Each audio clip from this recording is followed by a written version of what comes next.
சொன்னேன். இந்த காலத்து பொம்னாட்டி எப்படிக்கிறாங்க? தவப்ப வீட்டுக்கு போய் வேணா வெட்டினோட மொத்தமா கட்டின்னு வந்துடுவாங்க. நேரத்துக்கு ஆகி யாரு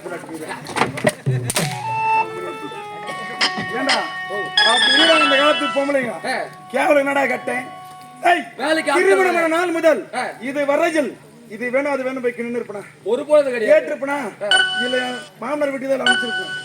கிடையவே கிடையாது. இன்ற தினத்திலே விளையாட்ட வேண்டும் என்று கேட்டால் இல்லாம அவளை விடலாம அவளை விடக்கூடாது. என் மனைவி வெளியே சொன்னா வைக்கணும் எனக்கு. என் மாமனாரே ஆளாள் முசனுக்கு எவ்வளவு இருக்கும். இருக்கலாமா இருக்கலாமா?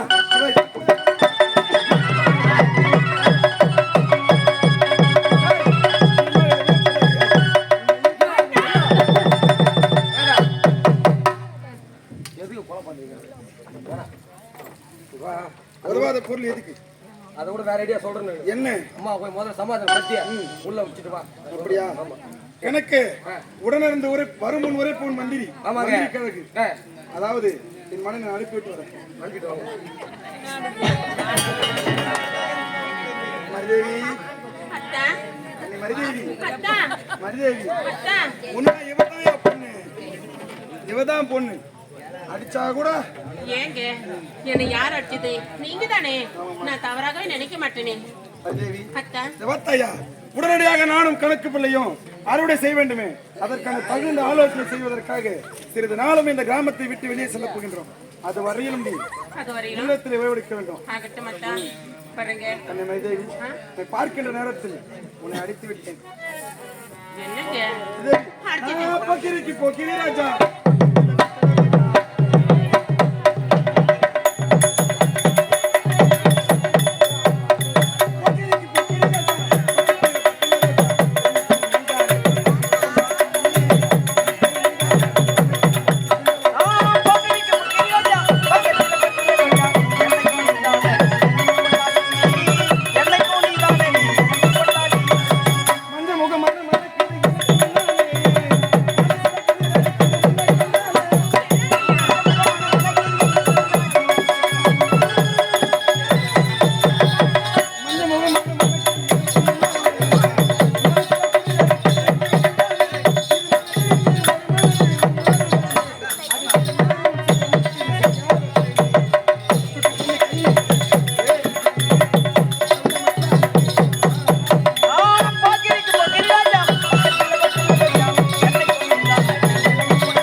அறுவடைக்கு தேவையான ஏற்பாடு செய்ய வேண்டும்.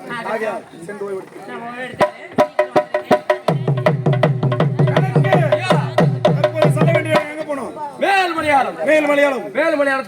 மேல்மலையாளத்திற்கு சென்று இந்திர மந்திர ஜாலங்கள் கட்டுங்க. அதாவது 7.5 கோடி இந்திர மந்திர ஜாலங்கள், கூடுவிட்டு குடிபாயும் சக்தி, மோடி வைப்பது மோடி எடுப்பது, இப்படிப்பட்ட மந்திரங்களை கற்றவன் மேல் மலையாளத்தில் இருக்கின்றான். அவனுடைய பெயரோ பைரவன். பைரவனிடத்திலே சென்றால் தகுந்த மந்திரங்களை கற்றுக்கொண்டு வந்து மந்திரம் என்பது கரத்திலே இருந்தால் 1000 பேர் வாழ்ந்தால் வருவார்கள், போயின்றால் போவார்கள். அப்படிப்பட்ட மந்திரத்தை கற்க வேண்டும். ஆகையால் தற்போது புறப்படுகின்ற மலையாளம்